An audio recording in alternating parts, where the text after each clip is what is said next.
Kalau kita bicara generasi sandwich itu, nah generasi sandwich di Indonesia itu tinggi, Mas. Oke. 72% ya lansia itu ditopang oleh usia produktif. Punya dana darurat nggak? Oke. Nah, kenapa? Dana darurat itu fungsinya untuk bumper 3-6 bulan ke depan ada. Karena generasi sandwich itu mulanya bukan kita, tapi generasi sebelum kita. Kalau nggak kita putus saat ini, kita akan menjadi bagian generasi sandwich berikutnya.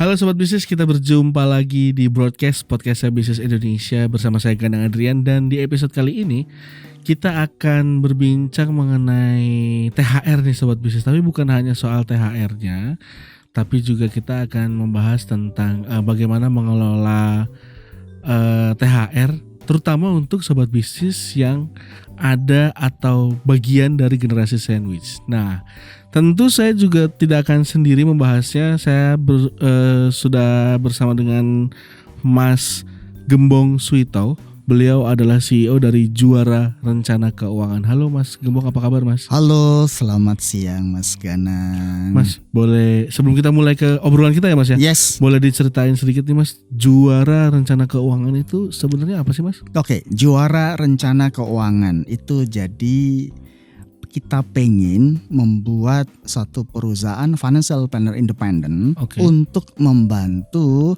para masyarakat itu menjadi juara dalam mengelola keuangan, juara dalam mencapai tujuan-tujuan keuangannya. Kira-kira seperti itu tujuannya. Oke. Berarti cakupannya adalah financial planner gitu ya Mas ya? Yes, financial planner. Oke, nah mungkin buat Sobat Bisnis yang ingin lebih tahu lebih dalam tentang Juara Rencana Keuangan ini, bisa langsung ke sosial media atau websitenya aja ya Mas ya? Betul.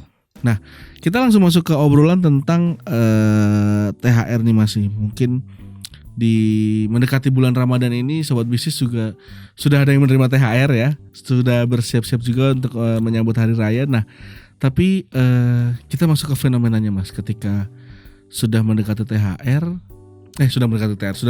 raya, sudah terima THR. Generasi di beberapa teman saya nih, atau mungkin di angkatannya bisa dibilang yang lahir di tahun sekitar 90-an lah ya, 80-90-an lah ya, itu kemudian juga memberikan sekian persen THR-nya untuk orang tua, terus juga memberikan sekian persen THR-nya untuk dirinya sendiri untuk merayakan hari raya nanti, terus juga ada yang harus disisakan untuk setelah hari raya nanti. Nah, untuk memanage-nya itu berapa persennya tuh kayak gimana Mas? Oke, kita bahas satu persatu, menarik gitu kan. Ada beberapa clue. Pertama adalah generasi milenial, terus generasi sandwich, dan masuk kepada bagaimana memanage THR tersebut. Nah, berdasarkan data BPS tahun 2020, kalau kita bicara generasi sandwich itu, nah generasi sandwich di Indonesia itu tinggi Mas. Oke. 72% ya lansia itu ditopang oleh usia produktif. Wow, tinggi 72%, juga ya? Yes. Oke. Nah, itu artinya sebenarnya bisa dibilang apakah lansia di Indonesia ini tidak membudayakan dana pensiun, Mas? Ya, faktual. Kita bicara data Kompas bahwa 7 dari 10 ya orang mau mendekati pensiun ternyata tidak siap untuk pensiun. Oke, tidak menyiapkan berarti. Tidak menyiapkan. Yang kedua, tidak sejahtera pada saat pensiun. Oke. Kenapa ya? Memang karena tidak disiapin. Akhirnya itu menjadi suatu mata rantai yang mewujudkan generasi sandwich. Oke. Nah, itu luar biasa. Sampai kapan? Dan tentunya kira-kira gitu kan, fenomena itu dari kita dan teman-teman kita merasakan Mas. Orang tua semakin lansia, maka kita menanggung mereka. Betul. Nah, dan itu ditambahin dengan culture. Indonesia itu bicara tabu kalau kita bicara hal-hal keuangan dalam keluarga ataupun dari sisi untuk membantu orang tua gitu kan. Nah, itu. Nah, sedangkan generasi milenial ini pola keuangannya juga secara faktual 67% itu tidak mempunyai dana darurat, Mas. Nah, itu dia. Ya. Dana tabungan darurat, ya. Tak ya. Misalnya, let's say kalau saat ini terjadi yang namanya income-nya nggak ada, Oke. maka tidak akan siap untuk 3-6 bulan dari sisi pengeluaran. Ya, Nah, dikombinasi dengan generasi sandwich club, Mas. Nah, itu dari sisi pengaturan keuangan bulanan. Oke. Nah, jadi sebenarnya ya rata-rata milenial itu tidak mengatur keuangannya dengan bijak. Ditambah fenomena untuk konsumtif luar biasa. Diskon, pay later, dan lainnya sangat mudah. Jadi begitu mereka gajian habis, gitu. Gak sampai 1 minggu, Mas, gitu, Mas. Sekarang gak sampai 1 minggu, 2 minggu. Nah, itu yang terjadi. Itu dari sisi daily. Nah, kembali lagi ke THR. Nah, THR ini kan sifatnya satu, kalau di Indonesia, kalau setiap ada undang-undang yang melindungi mereka, ya 2 minggu sebelum Lebaran itu ada. Nah, sekarang berarti mereka pada ceria, Mas. Ya. Betul nggak? Ya, lagi di menikmati. tanggal 14 ya, sekarang 15, tanggal 10 sampai tanggal 14 itu sudah menikmatin. Nah, biasanya THR itu kan sesuatu yang sifatnya tidak tiap bulan, betul, tiap tahun. Nah, ini yang biasanya udah momen. Habiskan yuk, habiskan. Dan tapi apa bedanya gitu? Apakah bijak, Mas, ketika THR itu kemudian dihabiskan? Yes. Kalau kita bicara pada esensinya, ini kan sifatnya income yang tidak rutin tiap bulan. Sudah dijagain dan sudah tradisi. Ya, hari raya, momen keluarga dan lain-lainnya gitu kan. Nah, dan kita sudah lewatin itu mungkin, Mas Danang bisa bekerja berapa lama? Mas Danang? Saya dari 2017. Berarti hampir 6 tahun. Sudah menikmatin THR 6 tahun, 6 kali. Ya. Apa bedanya dengan sekarang? Habiskan konsepnya. Cuman saat ini sebelum dihabiskan dengan bijak, dikelola dengan bijak. Kita antara itu diskusi. Tipsnya bagaimana? Ya, THR habiskan. Karena itu momen yang setahun sekali. Cuman bagaimana menghabiskan dengan bijak, kita diskusi sekarang. Oke. Gimana caranya itu, Mas? Habisin THR dengan bijak, Mas? Mas? Tentunya yang dimulai adalah kita punya rencana. Karena selama ini kan kita tidak punya rencana. Yang ada begitu THR ada suatu kesempatan bahwa kita punya duit. Udah langsung gitu. Butuh apa keluarin, keluarin. Iya, blang gitu kan. Mau pengen apa nih? Tidak ada rencana. Nah, berarti yang sekarang kita buat rencana dulu. THR ini ya yang diterima kita buat apa? Nah, tentunya kita coba biasanya kalau financial planning itu bicara mulai rencananya apa dulu. Nah, kita habiskan, tapi rencananya ya kita lakukan satu. Misalnya dalam THR tersebut, tahunan tersebut ada milik orang lain berupa zakat. Oh ya, benar. Ya, kita keluarkan dulu zakat. Itu yang utama ya, Mas ya? Ya, vertikal dulu.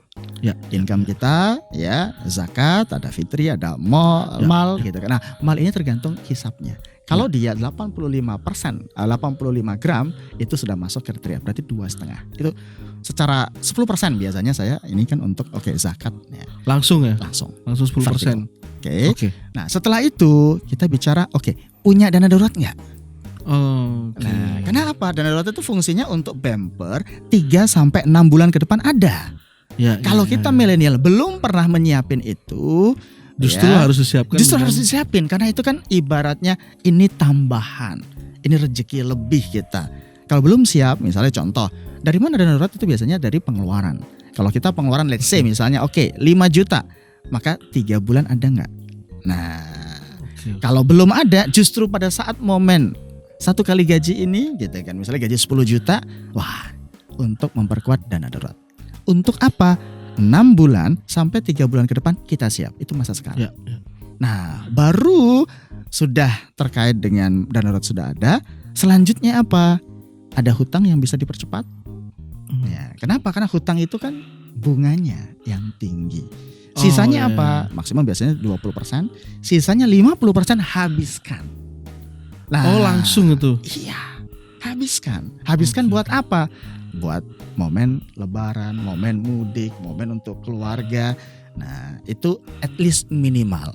Tetap dihabiskan, tapi kalau yang kemarin 6 tahun kemarin itu dihabiskan tanpa ada prioritas, tanpa ada budgeting, tanpa ada rencana. Nah, sekarang dihabiskan tapi at least maksimum 50%. Sisanya 50% untuk tadi zakat.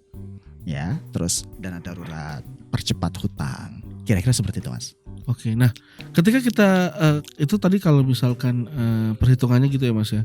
50% langsung dihabiskan, terus 50% kita rencanakan dengan baik gitu.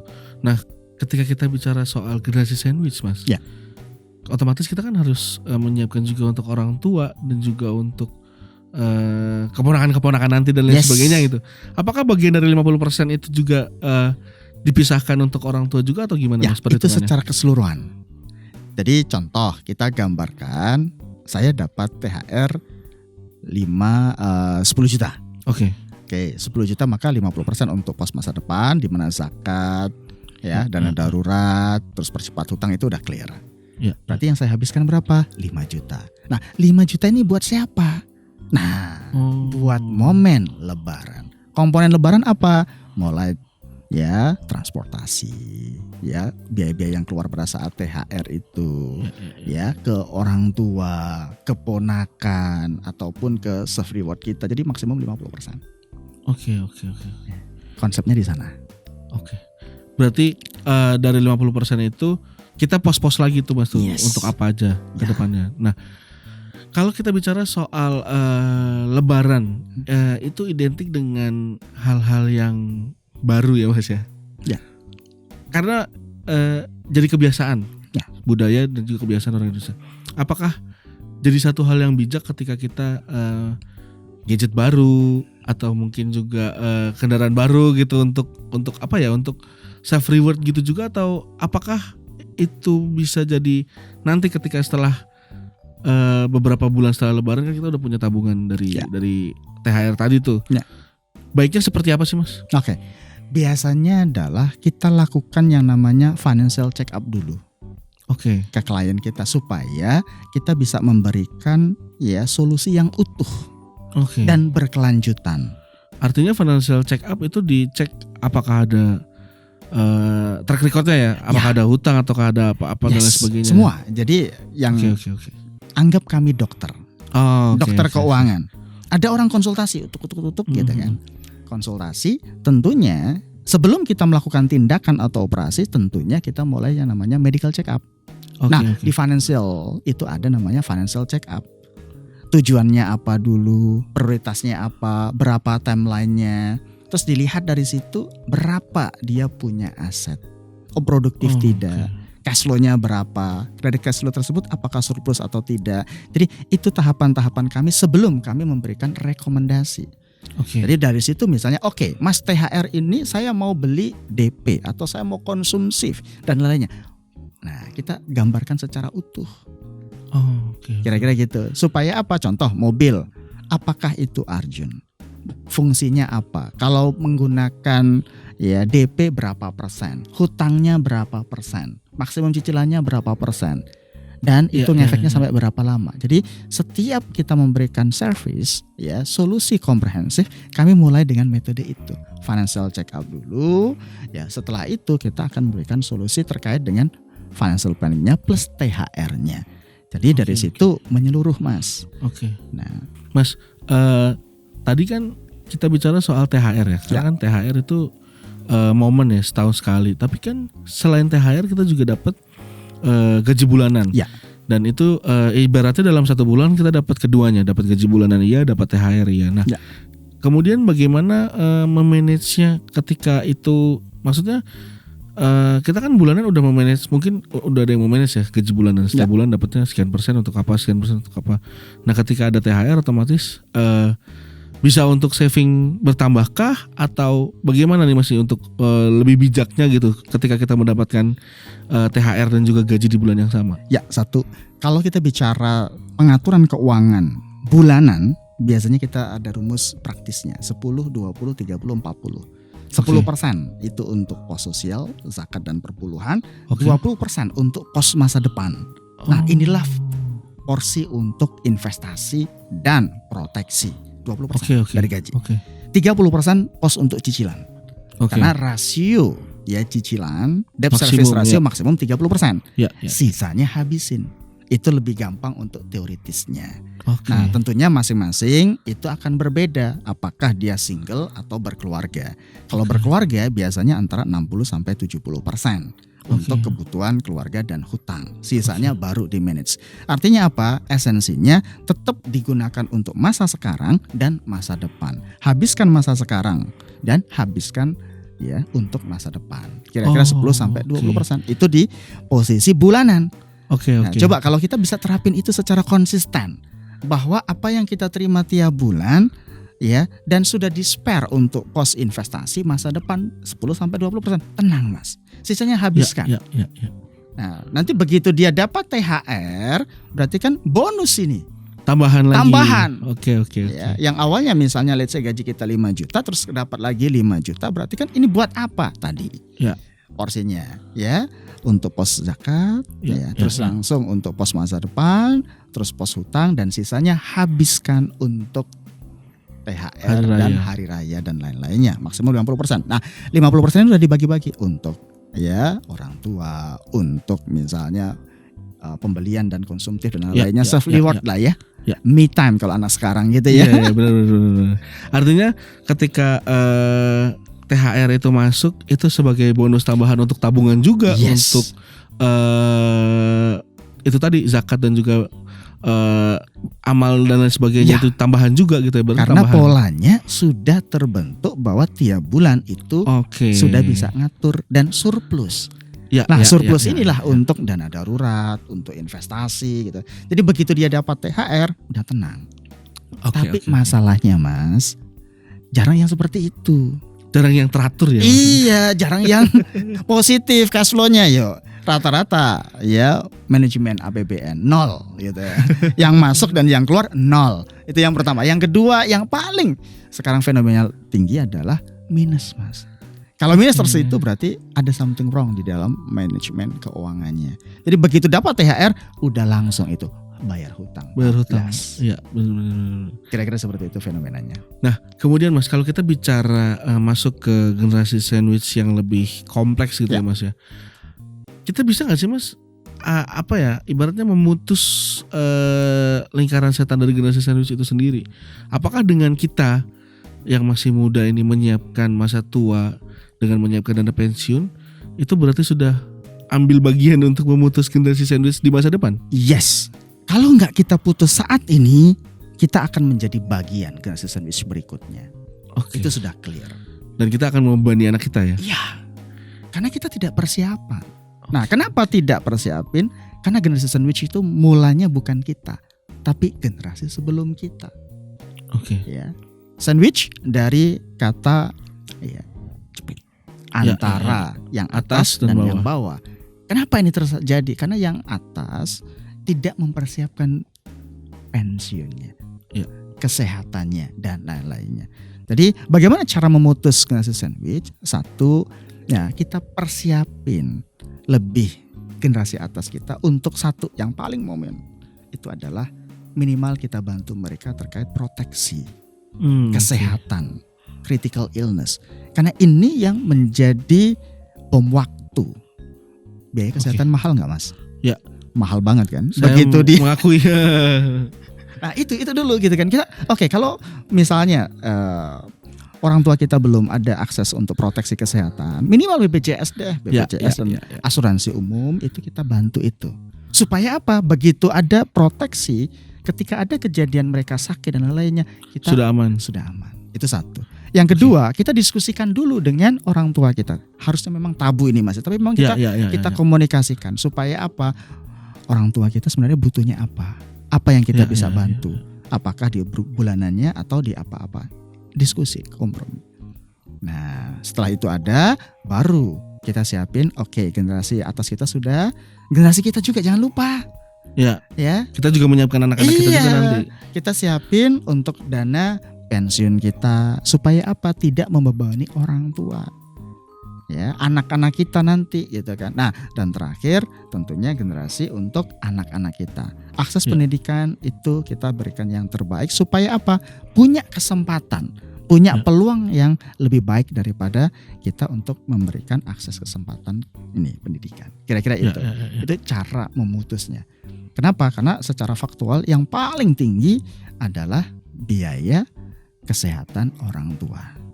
Itu luar biasa Mas, unpredictable, betul nggak? Betul. Nah, artinya walaupun tabu lebih baik dimulai dari sekarang ya Mas, sebelum terlambat ya. Betul. Nah, kenapa? Kalau tidak persiapan, kapan? Ya. Sekarang kita 30 tahun mungkin, 10 tahun lagi 40 tahun dan lain-lainnya. Ada satu faktual yang pasti akan terjadi, inflasi akan naik. Iya, betul. Ya, gaya hidup akan naik, habitnya akan terbentuk. Kebutuhan kita juga pasti akan naik. Yes. Nah, karena itu kita harus siapin sedini mungkin dengan 3 tips tadi. Gitu. Oke. Nah, kemudian Mas, kita bicara soal investasi ya. Karena tadi Mas sempat membagi juga nih soal pendapatan bulanan 20% itu harus dialokasikan menuju investasi. Kalau Mas sendiri merekomendasikan investasi yang seperti apa sih Mas untuk milenial tuh? Nah, investasi di sini, nah ini ada satu kabar baik. Kenapa? Karena produk-produk investasi sekarang itu sangat mudah, sangat terjangkau dan tinggal mau atau tidak. Aksesnya lebih mudah ya. Contoh kita bicara emas, itu ribuan pun bisa. Ya. Ya. Bicara reksadana, udah banyak aplikasi yang membantu juga. Betul. Itu 10.000. Kalau dulu zamannya di 25, 5 juta, 1 juta dan sekarang turun. Karena memang itu pengennya regulator bahwa semua akses produk investasi itu murah, lebih mudah dan accessible, dan itu bisa dilakukan seluruh lapisan masyarakat. Jadi kesempatannya sama, peluangnya sama untuk sejahtera, tinggal mau atau tidak. Nah, apa yang bagus investmentnya? Bicara produk ada 2, investasi fisik atau real, ya misalnya contoh tanah, terus misalnya bisnis ataupun emas atau produk aset keuangan. Nah, aset keuangan ini contoh misalnya paper asset, deposito, obligasi negara, ya, reksadana, saham, sampai ke level kripto gitu kan. Nah, itu semua produk-produk investasi. Produk mana yang paling baik? Nah, biasanya saya akan lihat, ini tujuannya buat apa? Jangka pendek, jangka menengah, atau jangka panjang. Itu satu. Yang kedua, ya, risk profile-nya berapa? Seperti apa? Apakah kita konservatif, moderat, atau agresif? Gitu. Kalau konservatif, ya cari produk-produk yang konservatif, resikonya rendah. Contoh kayak obligasi negara, terus deposito, reksadana pasar uang itu low risk. Nah, tapi kalau untuk investasi yang jangka panjang, return yang lebih baik, ya di atas misal 8%, 10%, maka ada ya reksadana saham, ada saham gitu. Nah, itu pilihan. Baru kita mulai dari kecil dulu, Mas. Punya ilmu, punya pengalaman yang positif. Jangan karena FOMO, fear out, missing out gitu kan. Oh, ini saham, kalau dulu kripto 2020 nih. Ikut-ikutan. Begitu ikut-ikutan, bleng masuk tanpa ada ilmu, tanpa ada pengalaman, dan itu uang panas. Betul. Bukan uang nganggur, uang dapur gitu kan. Bingung mau makan apa besok. Bingung gitu kan. Nah, begitu turun langsung emosional, cut loss, rugi. Experience positif nggak terjadi, negatif. Akhirnya orang kecewa.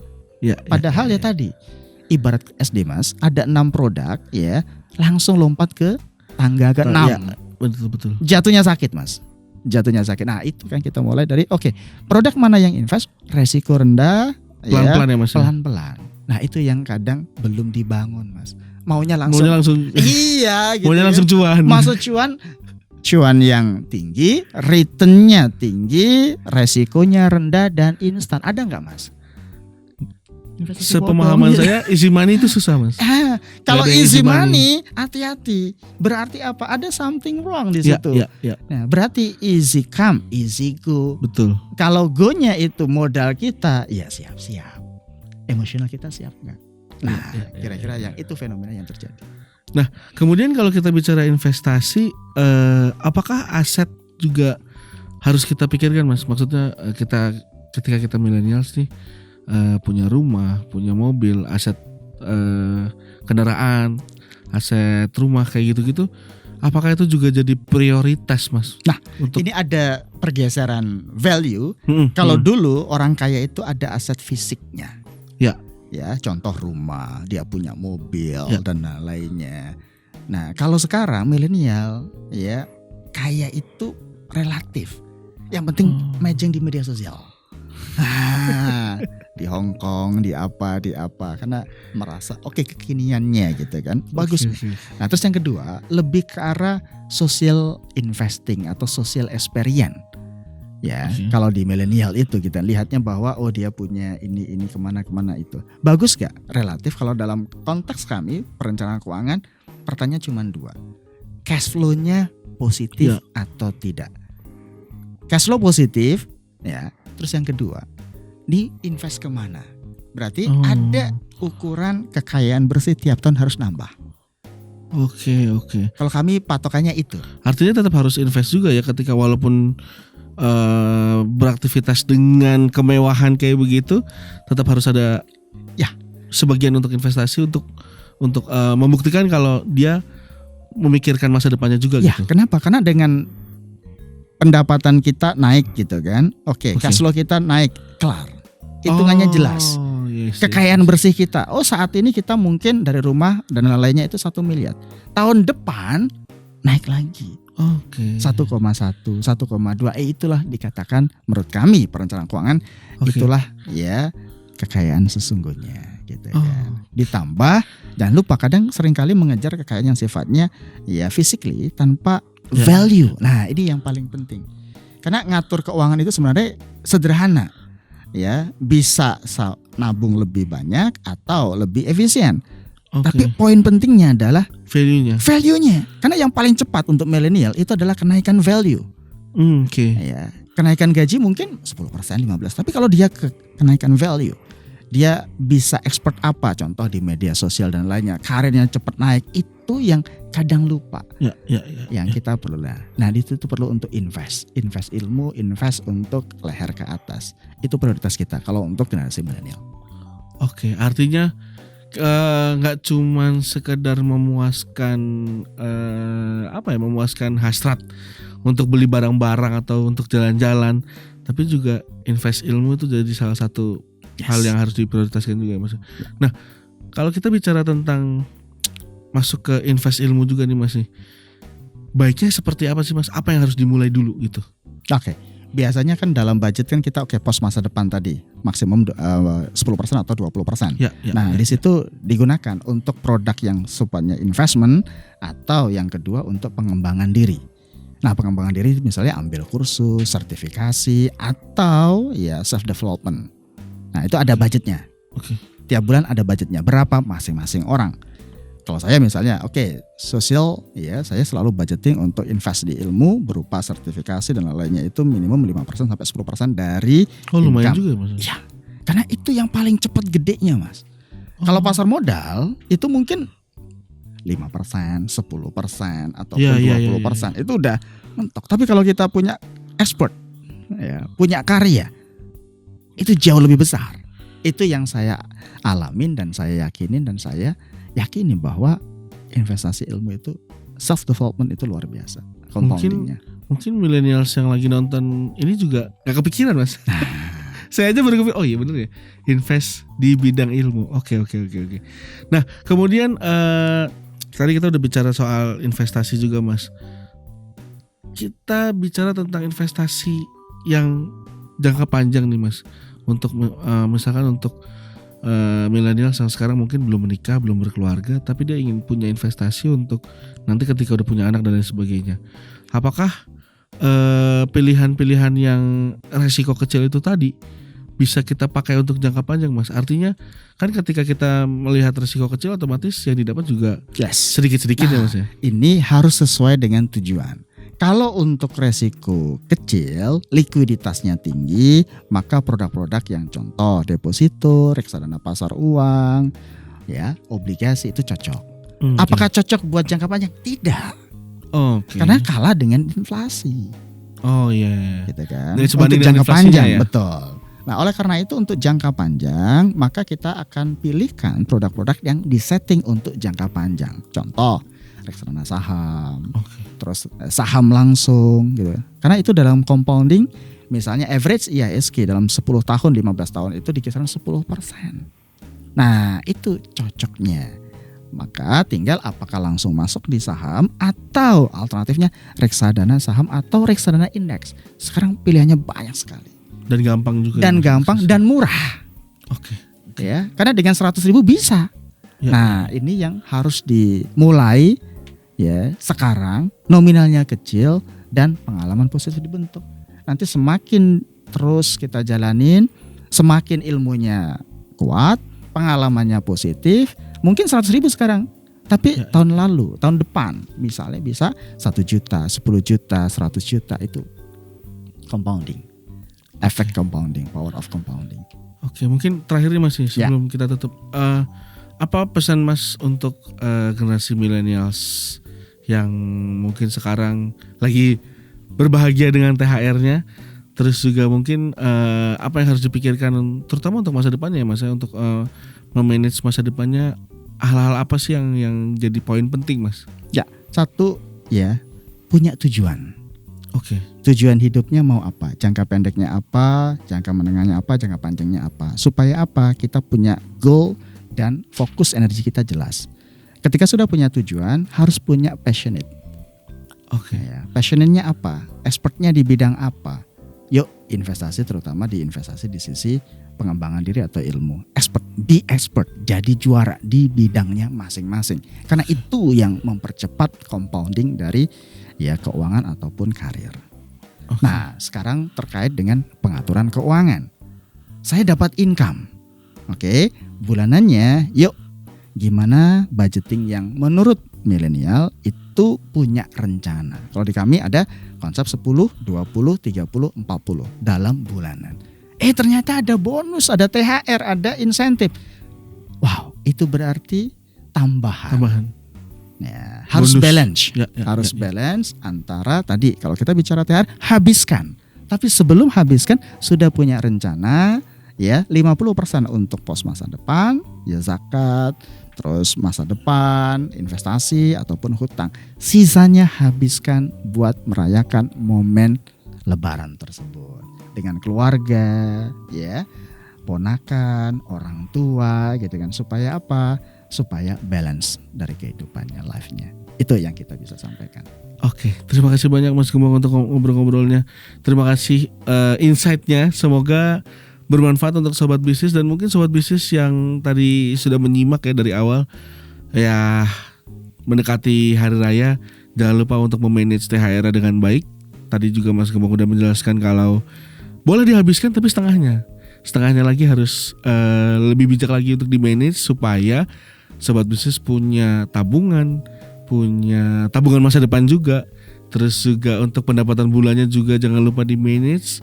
Dan yang paling penting adalah investasi ilmu untuk masa depan. Terima kasih banyak Mas Gembong untuk ngobrol-ngobrolnya. Terima kasih juga untuk sobat bisnis yang sudah menyimak dan juga menonton. Sampai jumpa di episode berikutnya.